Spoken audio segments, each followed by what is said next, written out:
Assalamualaikum warahmatullahi wabarakatuh. Anak-anak sekalian yang dirahmati Allah. Dalam kesempatan ini, Bapak akan menyampaikan beberapa materi sanad yang akan dipelajari oleh kalian.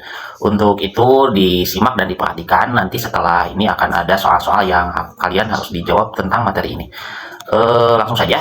Bismillahirrahmanirrahim. Puasa menjadi ibadah wajib bagi seluruh umat Islam di dunia ini. Seseorang yang sedang menunaikan ibadah puasa, wajib baginya untuk melaksanakan rukun puasa.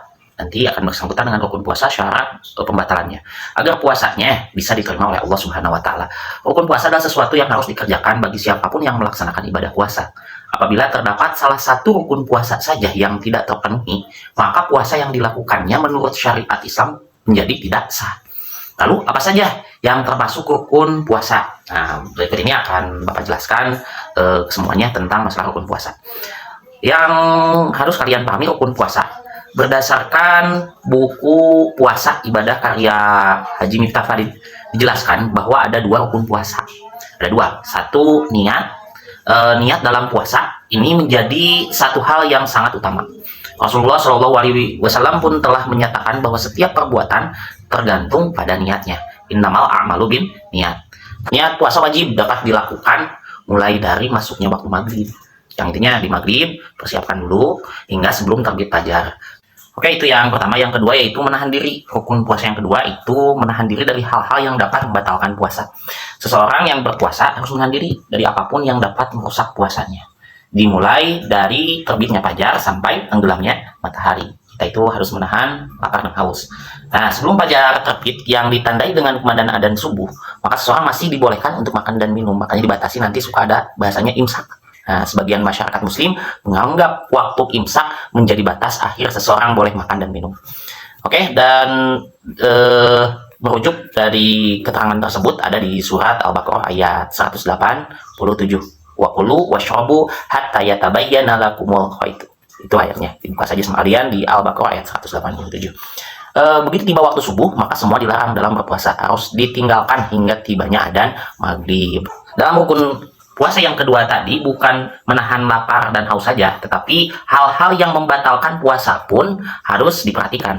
Nah, di sini akan membahas tentang pembatalan puasa. Adapun hal yang dapat membatalkan puasa dan membuat puasa menjadi sia-sia, nah dijelaskan dalam karya Ustadz Yazid Al-Bustami dalam buku Cerdas Intelektualnya dalam masalah puasa sebagai berikut.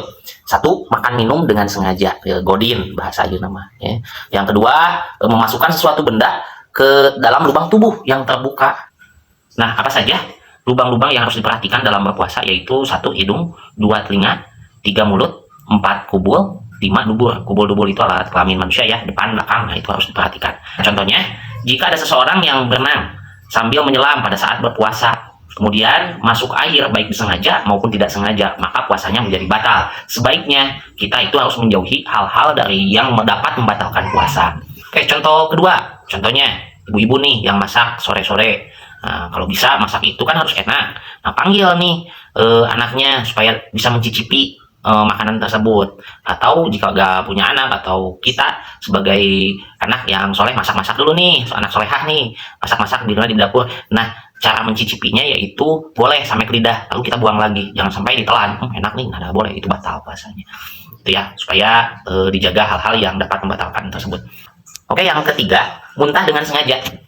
Muntah dengan sengaja atau yang disebabkan karena memasukkan tangan atau suatu benda ke dalam kerongkongan. Langsung muntah, colok, langsung muntah. Nah, itu hati-hati. Itu dapat membatalkan puasa. Namun apabila seseorang muntah karena pusing di perjalanan nih, atau sakit, kelelahan, muntah kita dalam puasa, ya nggak batal. Ya, itu dianggap tidak batal puasanya. Nah, itu yang harus dijaga ya. Nah, masalah lubang-lubang tersebut, hati-hati kalian juga. Kalau dalam lubang-lubang, apa yang kita lihat, kita bercermin bagaimana itu sudah menjadi batasan kita. Contoh hidung, kita masukkan tangan nih, nah gatal, jangan sampai ke dalam langsung gini, tapi di luarnya dulu. Mulut juga jangan lokal, jangan itu sampai muntah. Nah, itu juga boleh ya. Yang keempat, istimna adalah upaya mengeluarkan sperma dengan sengaja tanpa melakukan hubungan badan. Hal ini dapat membatalkan puasa. Nih, hati-hati ya. Oke, yang kelima yaitu haid dan nifas. Nih, jika seseorang perempuan yang berpuasa tiba-tiba mengalami haid atau nifas, maka puasa yang dilakukannya dianggap batal. Selain itu, seorang perempuan yang mengalami haid dan nifas di tengah-tengah puasanya harus menyegerakan minum atau makan untuk membatalkan puasanya.